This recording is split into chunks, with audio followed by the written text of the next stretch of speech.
Bismillahirrahmanirrahim. Assalamualaikum warahmatullahi wabarakatuh. Halo semuanya, perkenalkan nama saya Eka Puji Lestari. Saya berasal dari SDN Narawita 01 Kecamatan Cicalengka, Kabupaten Bandung. Nah, pada kesempatan kali ini saya akan mempresentasikan hasil buku yang telah saya baca. Nah, di tantangan kedua ini kami mendapatkan tantangan untuk mereview sebuah buku dengan menggunakan cara AIH atau YChat. Nah, saya sendiri memilih menggunakan teknik YChat karena buku yang saya baca merupakan sebuah buku biografi. Nah, YChat itu merupakan sebuah teknik mereview buku dengan melaporkan segala sesuatu yang telah diindra, dilihat, didengar, dan dirasakan dari suatu buku yang telah dibaca.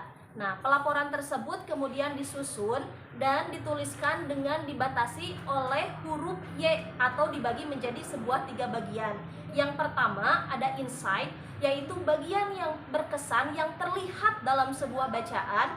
Kemudian ada idea, yaitu hal yang berkesan yang terdengar dalam sebuah bacaan. Kemudian yang terakhir ada learning, yaitu hikmah yang yang dapat dirasakan oleh pembaca. Nah, yang pertama yaitu ada insight. Insight dalam buku ini yaitu menceritakan sebuah perjuangan gadis Jepang yang bernama Yukiko Ezaki dalam melawan penyakitnya. Penyakitnya ini terbilang sangat aneh karena penyebab dan cara penyembuhannya itu belum diketahui.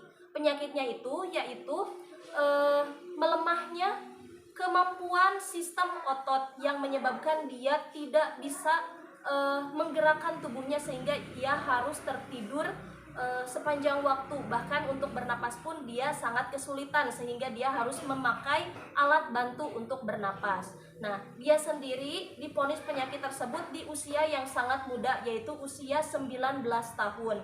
Nah, penyakitnya ini itu sangat merubah kehidupannya. Yang sebelumnya dia merupakan sebuah gadis yang sangat aktif, kemudian dia harus dengan terpaksa meninggalkan bangku kuliahnya di tahun keempat. Dia juga harus merelakan orang yang dia suka itu menikah dengan orang lain dan melihat ketiga adiknya tumbuh dengan normal, sementara dia sendiri tidak merasakan hal yang sama. Kemudian yang kedua ada idea, yaitu hal yang terdengar. Nah, selama 20 tahun ia sakit, banyak hal yang dialami oleh Yukiko. Banyak hal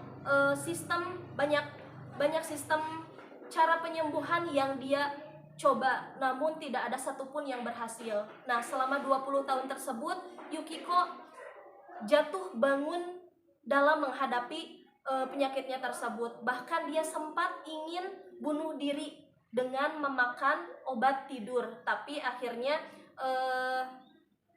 apa yang dia lakukan tersebut tidak berhasil.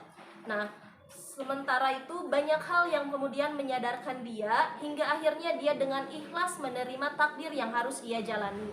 Nah, singkat cerita, dia bertemu dengan guru ayahnya. Kemudian dia dibimbing sehingga ia menjadi seorang penulis buku cerita anak yang terkenal.